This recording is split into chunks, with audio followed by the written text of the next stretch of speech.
Just put on. All right. Okay. So, had you ever been outside of the States before when you decided to go abroad? Oh, definitely not. Definitely not. The farthest place I was ever at, being from Pennsylvania, where I was from, was a part of Reading that I never got out of much.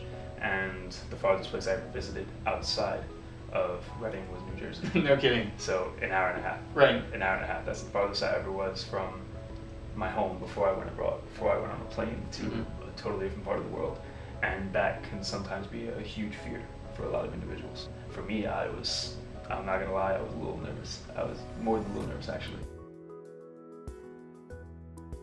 You're so busy from the moment you step off that plane to the moment you step back onto the plane heading back, that it really shouldn't be a fault that much. Yeah, I mean, at least for me, it wasn't.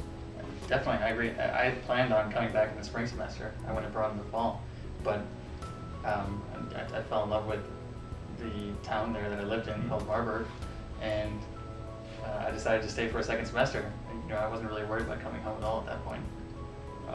And I probably could have stayed longer, but eventually I had to come back and graduate. So that's the thing.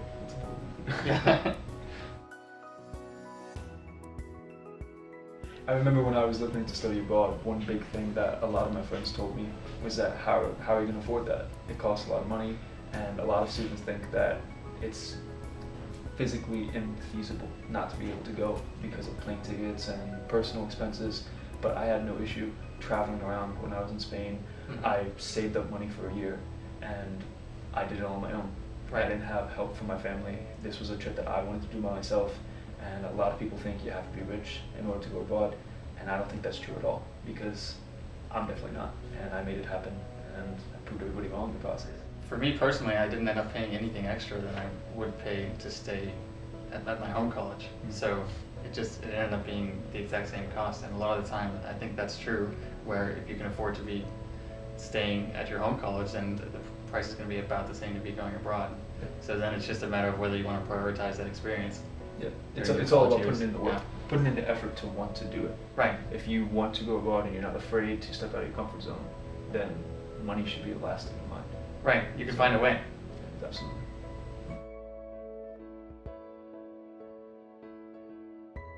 Well, my personal experience with language was that I actually didn't have the prerequisites in order to go abroad to Germany, but then for some reason I was really set on going there, despite not having done 4 semesters of college level German.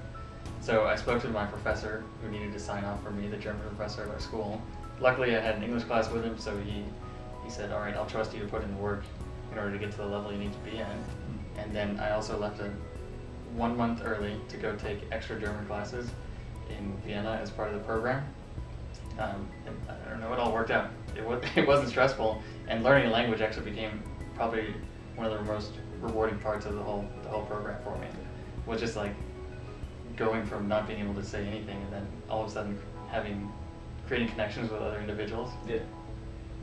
It's great. I personally believe one of the greatest things you can ever do in college is learn another language, or like at least immerse yourself and study what the other tongue of another country is, because the biggest important skill in life is communication skills. So I knew once I got to college that I really wanted to do this. I really wanted to go somewhere where I was going to learn Spanish, and the environment in the classroom only teaches you so much, and that's the whole point of the experience abroad. And that was a big thing for me, going to Spain. That was my #1 reason. I wanted to learn the most perfect Spanish I could learn. Well, that's the whole thing though, right? Isn't it? A lot of people have this mindset that you have to reach a perfect level and then you'll be ready to speak. Yeah. But really it's the other way around, is that you're never going to be ready and you're just going to have to dive in once you get there. And that's how you get to the level that you really want to be at. The best thing I can say is just make the jump to want to go abroad. My biggest tip would be that you gotta learn the language. I mean, that was my absolute favorite part of my experience while I was abroad. Cool.